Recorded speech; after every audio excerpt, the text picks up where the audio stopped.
The Galactic Council had made a grave miscalculation. Commander Zephyx of the Korthani Empire adjusted his ceremonial battle crown as he gazed at the blue-green marble suspended in the void before his fleet. Earth. Such an unremarkable name for such an unremarkable world. The third planet from a yellow dwarf star, inhabited by a species so primitive they had only recently achieved faster-than-light travel. "Scan complete, Commander," reported his tactical officer. "The humans have 17 orbital defense stations and approximately 200 ships in system. Their technology appears to be at least 3 centuries behind our own." Zephyx's mandibles clicked in amusement. The Council had been generous in their assessment. These creatures were even more pathetic than anticipated. When humanity had refused to surrender their system to Korthani expansion, the Council had declared them a minor irritant, requiring gentle correction. Gentle. Zephyx would show them gentle. "Transmit surrender terms," he ordered. "Standard Colony Package 7. They have 1 rotation to comply." On Earth's primary orbital command station, Admiral Liana Chen watched the alien transmission with cold calculation. The translation matrix had decoded their ultimatum clearly. Submit to Korthani rule. Accept relocation of 90% of humanity to labor worlds, and provide tribute of rare Earth elements for the next millennium. "Ma'am, incoming transmission from the surface," reported Lieutenant Marcus Kane, his young face tight with controlled anger. "President Williams is asking for your recommendation." Liana studied the tactical display.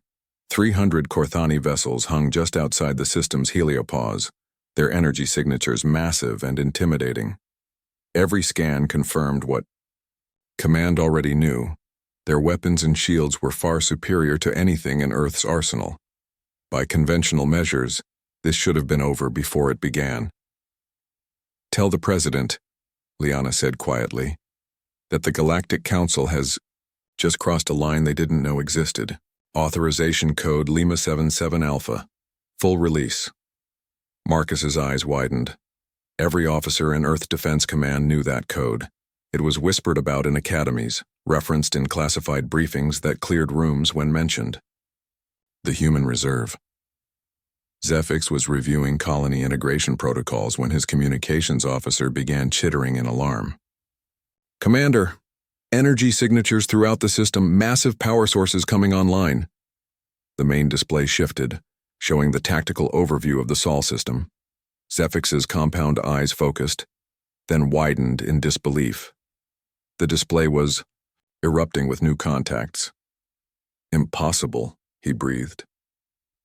What had appeared to be 17 orbital stations were revealing themselves as something far more sophisticated. Hidden power sources came online, transforming civilian-looking structures into military installations bristling with weapons that registered as completely unknown technology. But that wasn't the worst of it. Throughout the system, objects that had read as asteroids, defunct satellites, and space debris were powering up. Hundreds of them, then thousands. "Commander," his sensor operator stammered, "the asteroid belt. It's not an asteroid belt." The truth was staggering. Humanity had hollowed out asteroids, fitted them with drives and weapons, and scattered them throughout their system as a defensive grid.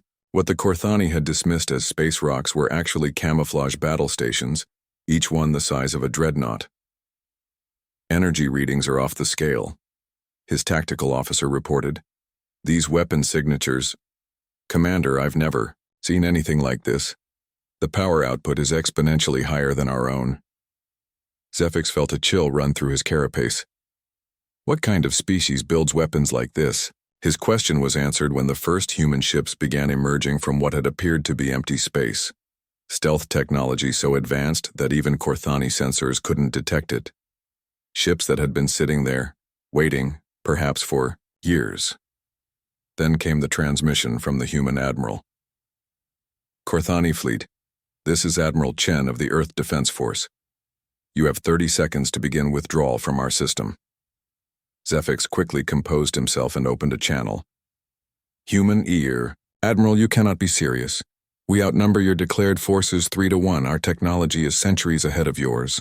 There was a pause before the human female responded, and when she did, her voice carried something that made Zefix's survival instincts scream warnings. "Commander, you've made two critical errors. First, you assumed what you could see was all we had.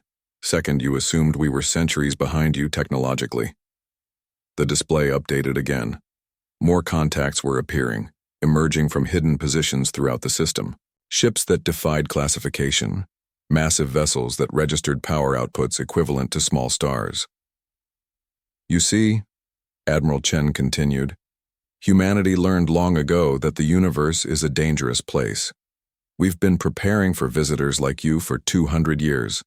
Every advancement in our technology, every resource we've mined, every ship we've built, all of it designed around a single principle."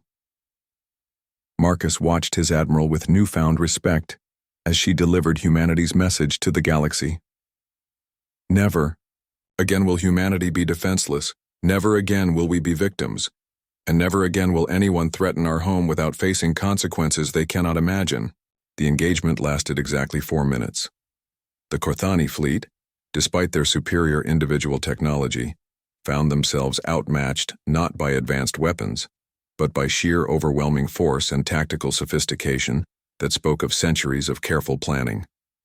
Humanity's hidden fleet didn't just outnumber them, it outmaneuvered them, outgunned them, and demonstrated a level of strategic thinking that suggested they had been planning for this exact scenario. When the last Corthani ship fled the system, Zefix's damaged vessel carried with it a message that would reshape galactic politics forever. Earth was not defenseless. Earth was not primitive. Earth had been waiting. In the weeks that followed, as word spread throughout the galaxy, the Galactic Council would learn that humanity's greatest weapon wasn't their hidden fleet or their advanced technology. It was their patience. For 2 centuries, humans had allowed the galaxy to underestimate them. They had traded peacefully, shared limited technology, and presented themselves as a young, ambitious, but ultimately harmless species, all while building the most formidable defense network the galaxy had ever seen. The Council had crossed the line between humanity's peaceful facade and their survival instinct. They would not make that mistake again.